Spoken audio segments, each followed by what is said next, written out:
Hello, Cheapari here. Today we're going to be playing some of the mods to WWE Day of Reckoning. This game came out for the Nintendo GameCube back in 2004, so a good 20 years ago. And the game was great back then, and it's a whole nother level right now. The Day of Reckoning series, which included WrestleMania 19, Day of Reckoning, and Day of Reckoning 2, had an engine that was very similar in some respects to both the Smackdown or the early Smackdown games and the early Aki games, having lead designers from Aki mixed in with Yukes staff. So you had two development companies, two development staffs mixed in together to make some great games for the GameCube that were exclusive to the console. Now, moving on into these mods, the problem with Day of Reckoning was just they took out a lot of wrestlers, they took out a lot of backstage areas, and there wasn't a complete package amongst all these games. In WrestleMania 19, you had this weird revenge mode where you're literally fighting against a bunch of no-name construction workers and security guards rather than having an actual career mode. Fairly boring because you could not wrestle against any opponent within this mode, even if they were taking place in shopping malls and parking lots and just outdoor areas. Now, in terms of the Day of Reckoning series, they jettisoned all those backstage areas, making sure all the game takes place within the arena, within the ring, and there was nothing else to play outside of those main stage areas. And they added a full-fledged career mode, but also took out most of the exciting roster that WrestleMania 19 had, focusing on graphical fidelity and gameplay elements, along with adding new match types. So again, there wasn't a complete package amongst all those different games. Now with this new mod called the WWE Day of Reckoning Forbidden DoR, that's Forbidden Day of Reckoning mod, it brings all these elements, all these assets together in one complete package.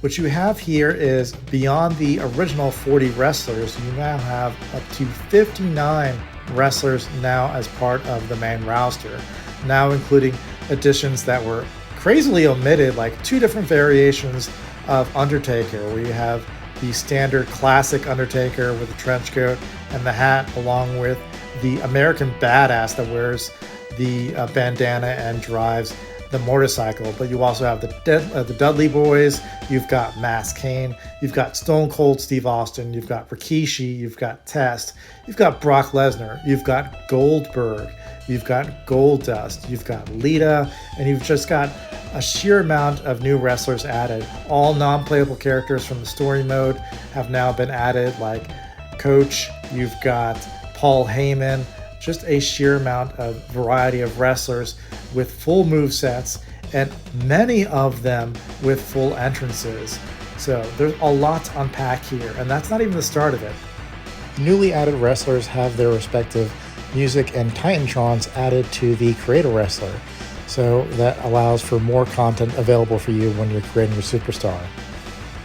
The big thing here is the addition of a bunch of new arenas and a bunch of new backstage areas and outdoor environments. So you have a barbed wire match, you have a parking lot with obstacles like cars coming and hitting you. You can throw people in the cars. You have a shopping mall where you can throw people into the glass display windows. You've got a tanker, very similar to the Metal Gear Solid series, where you can throw people off the ship and into their death, eliminating them from the match by being thrown off the ship. You can also have a cage match, and the cage is actually hooked up to a crane, and you can throw people from the cage, and there's multiple layers to the cage of multiple levels, so you can throw them from floor to floor and then into the abyss. You've got a UFC style octagon cage that you can throw people against the cage. You can be able to have some really intense grapple matches in here, so there's just a sheer wealth of content here. You can climb the arena in Smackdown to actually climb the Titantron and do moves off of that. There is a three-tiered cage, three-tiered Hell in a Cell match that you can just go from level to level and battle against it and climb to the very top and do moves off of it. And there's this Ultimate X match that it's got a kind of similar to a cage that you've got a bunch of scaffolding above the arena, and you can climb on top of it, and you can do moves off of it. Sometimes there's different match varieties where you can have a title that's hanging or swinging in the middle of it. They can compete against other opponents and be able to grab that title. That's also a pretty awesome match, and you can crisscross between different match types and those different arenas to include weapons. Royal Rumble works in these match types, so rather than throwing people off the ring, eliminations can be done by pin. And there's plenty of quality of life improvements that go beyond the original game. When you were eliminated in the original Royal Rumble back in Day of Reckoning, the match would just immediately end. But in this new version, this patched version, when you're eliminated, you can re-enter as the next running in opponent. So that's just some of the quality of life improvements in this game, and there are plenty, from Iron Man match to new high-flying moves that will throw your opponent outside the ring. So those are just some of the quality of life improvements in this game that weren't available in the original Day of Reckoning series. I can't emphasize enough that this really elevates the Day of Reckoning series to being one of the best wrestling games of all time. You're just not going to get this roster. You're not going to get these different playable environments with these characters, with these movesets ever again. And the sheer craziness of being able to throw somebody off a ship and kill them is just something you're not going to experience in a WWE game. So a lot of fun here.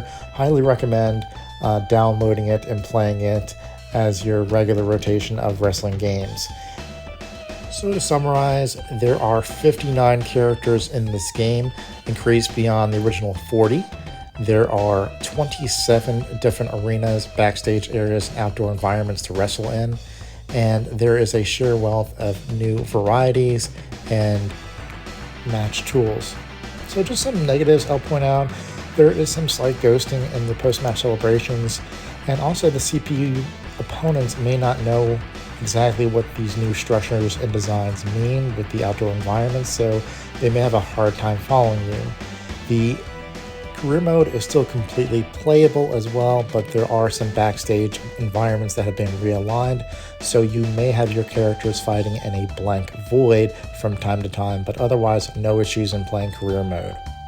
So if looking to download this patch, you have to download the original Day of Reckoning ISO. That is the original one, not the compressed, not a different version that's been updated, the original ISO, playable on GameCube emulators, along with a patch that I am going to link in the description.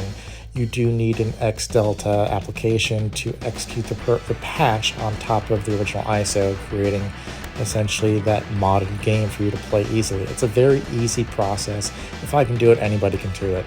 So definitely check it out and enjoy all the new experiences with Day of Reckoning. It is definitely one of the best wrestling games of all time, with these new match types, with these new wrestlers, with the new weapons that have been added, and all the new quality of life improvements to the game. So that does it for me, guys. Please like, comment, and subscribe, and enjoy that slobber knocker.